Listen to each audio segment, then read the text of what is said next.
Hi, I'm Djamil, and my background is Afro Jamaican and Indo Jamaican.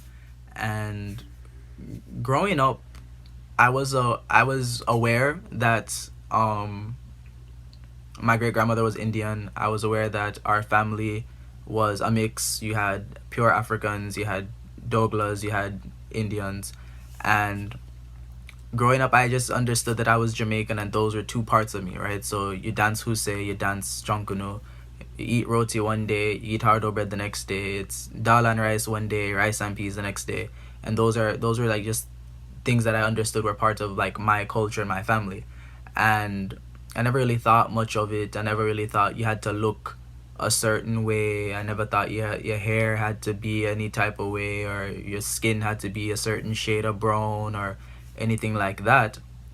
You grew up singing the songs, you spoke, Hindi. It wasn't anything crazy. It's just that was what your family did.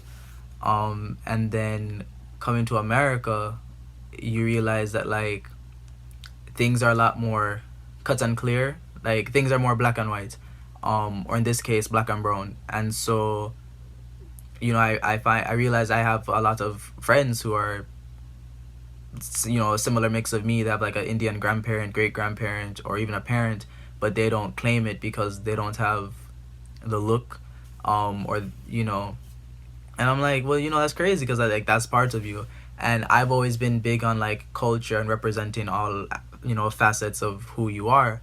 And it's crazy because even like now, amongst like this pandemic and stuff, I've started making TikTok videos, and I make TikTok videos educating people about Jamaica. And I can guarantee under every video where I speak about Indo Jamaicans or being of Indo Jamaican descent, I have people that are like, "You're black," and I say, "I'm aware I'm black. That's my race, but my ethnicity is so much more." And I end up making videos that says Jamaica's out of many one people, and you know it's just like a lot of like trying to say that like the mix, just because you're mixed doesn't take away one side or the other. I've had people accuse me of me thinking that I'm Indo Jamaican, and I walk around like I'm Indo Jamaican, and I'm like, how do I think I am? How do I act like I am? I act like a guy who's proud of both sides of his heritage.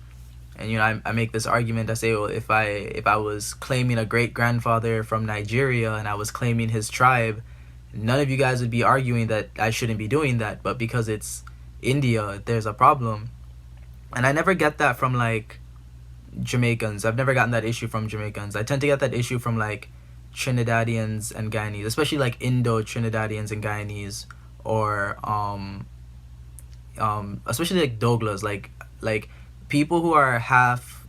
I come to find that like some Douglas who are like half Indian and half black, like the ones who are like the I guess the stereotypical idea of what a Dougla is. They tend to like guard that term with a vengeance, and they're like, no, you're just because your great grandmother is it, you can't claim it. And I'm like, all right, but in my family that term isn't specified for like half and half. It's once that ancestry is there, that's what you are.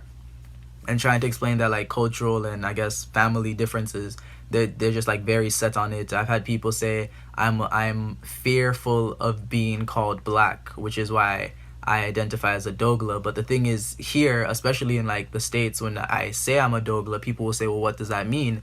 And that forces me to have to say that I'm of black, African, and brown Indian ancestry.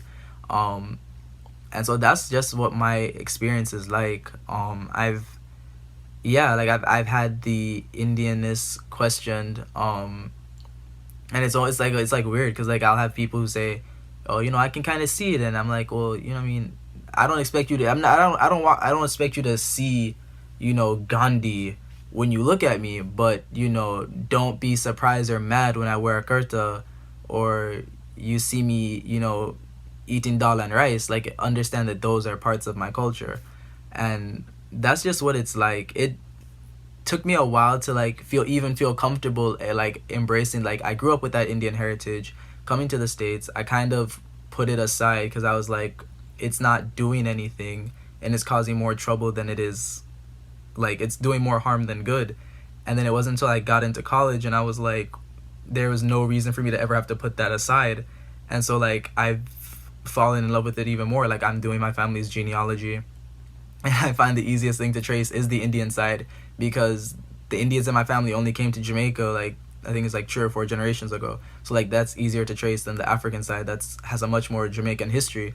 But like I love both sides. I love both holidays. I love both sets of food, and I love my family, both sides of our story. And at the end of the day, like I love me, and nobody can take that away from me.